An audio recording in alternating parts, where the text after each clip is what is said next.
Road పక్కన ఒక చిన్న టీ స్టాల్.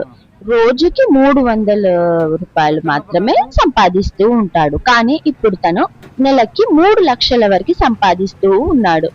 మధ్యప్రదేశ్ కి చెందిన రాజు అనే ఒక వ్యక్తి రోడ్డు పక్కన చిన్న టీ స్టాల్ అనేది నడుపుతూ ఉండేవారు. తన రోజు మొత్తం డైలీ అలాగే సాగేది. కేవలం పొద్దున్న నుండి సాయంత్రం వరకు పనిచేస్తే తనకి కేవలం ఒక 300 రూపాయలు మాత్రమే వచ్చేటి. నెల మొత్తం ఇలాగే కష్టపడుతూ ఉండేవాళ్ళు. వచ్చిన డబ్బు మొత్తం కూడా ఇంట్లో ఖర్చులకి, తన టీ కొట్టుకి వాటికే సరిపోతూ ఉండేది. పెద్ద సేవింగ్స్ అయితే ఏమీ లేదు, చదువుకోలేదు, పైగా తనకి ఇంగ్లీష్ రాదు, ఇలా ఏది కూడా రాదు. ఒక చిన్న టీ స్టాల్ తోటే తన జీవన ఉపాధి అనేది ఉంటూ ఉంటుంది. ఒక రోజు ఆ టీ స్టాల్ దగ్గరికి రెగ్యులర్ గా వచ్చే కస్టమర్ కాకుండా ఒక వేరే కస్టమర్, కొత్త కస్టమర్ ఏదైతే వస్తూ ఉంటారు. నెలకి ఎంత సంపాదిస్తారు అంటే నెలకి 3000 4000 ఇలా వస్తాయి అండి అని చెప్తూ ఉంటారు ఆ టీ స్టాల్ రాజు అనే వ్యక్తి. అయితే తను చెప్పారు కదా, సిప్ లో ఎందుకు ఇన్వెస్ట్ చేయట్లేదు మీరు అని అడుగుతూ ఉంటారు కస్టమర్. తను చెప్తారు కదా, నేను అలాంటిది ఏం లేదు, పొద్దున్న నుండి సాయంత్రం వరకు కష్టపడితే ఎంతో కొంత అమౌంట్ అయితే, డబ్బులు అయితే వస్తాయి, అదే నాకు సరిపోతాయి అని చెప్తూ ఉంటారు. దానికి కస్టమర్ అంటారు కదా, సో సిప్ లో ఇన్వెస్ట్ పెట్టండి. సిప్ అంటే సిస్టమాటిక్ ఇన్వెస్ట్మెంట్ ప్లాన్ అన్నట్టు. ఫర్ ఎగ్జాంపుల్, మనం ఈ రోజు 50 రూపాయలు కడితే 50 ఇంటూ 30 నెలకు వచ్చేసరికి 1800 రూపాయలు అయితే వస్తూ ఉంటాయి. 50 ఇంటూ 300, 50 ఇంటూ 30 మల్టిప్లై చేస్తే 1800 పర్ మంత్ వస్తాయి. సో అలా ఇన్వెస్ట్ చేస్తే ప్రతి నెల 1800 రూపీస్, 1 ఇయర్ వచ్చేసరికి మనకి 18,000 రూపీస్ అయితే వస్తూ ఉంటాయి. ఇలా సిప్ గురించి చెప్తూ ఉంటారు. తనకి ఫస్ట్ లో అయితే ఏం అర్థం కాదు, కాకపోతే కొంచెం కొంచెం అయితే తెలుసుకుంటూ ఉంటారు.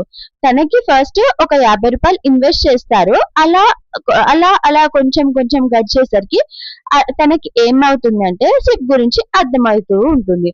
అయితే తనేం చేస్తారు అంటే ఒక చిన్న టీ స్టాల్ లో ఇంకా కూల్ డ్రింక్స్, ఇంకా breakfast items, so snacks, so ఇలాంటివి ఉంటాయి కదా, ఇవన్నీ కూడా కూల్ డ్రింక్స్ ఇవన్నీ కూడా యాడ్ చేస్తూ ఉంటారు.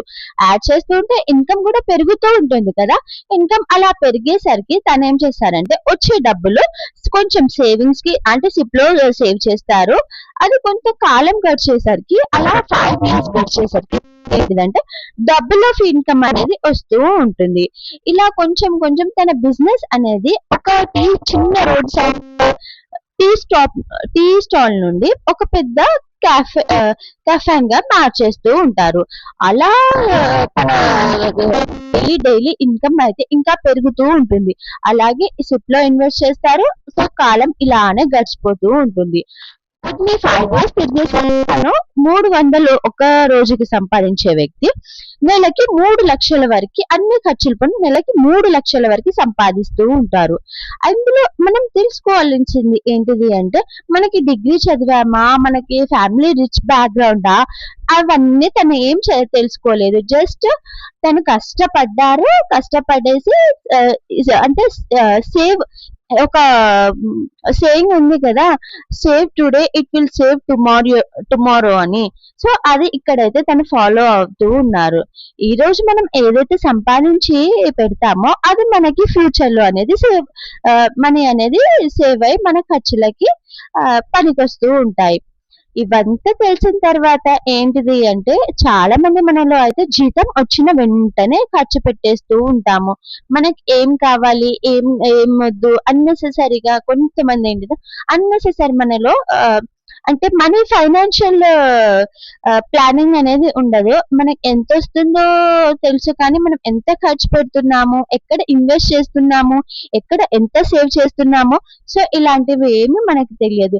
మనకి ఎప్పుడైతే మనం ఇన్కమ్ వచ్చిన తర్వాత మనం ఇన్వెస్ట్ పెడుతున్నాము, ఎంత వేస్ట్ ఆఫ్ స్టఫ్ మనలో ఖర్చు పెడుతున్నాము, సో ఇలాంటివి మనం తెలుసుకొని అక్కడ ఏదైతే ఉందో అది రెక్టిఫై చేసుకొని ఒక ప్లానింగ్ గా స్ట్రక్చర్డ్ గా వెళ్తూ ఉంటే మన ఇన్కమ్ అనేది మేబీ చిన్నది కావచ్చు, కాకపోతే అది ఫ్యూచర్ లో ఒక పెద్ద సేవింగ్ అమౌంట్ అయితే అవుతూ ఉంటుంది.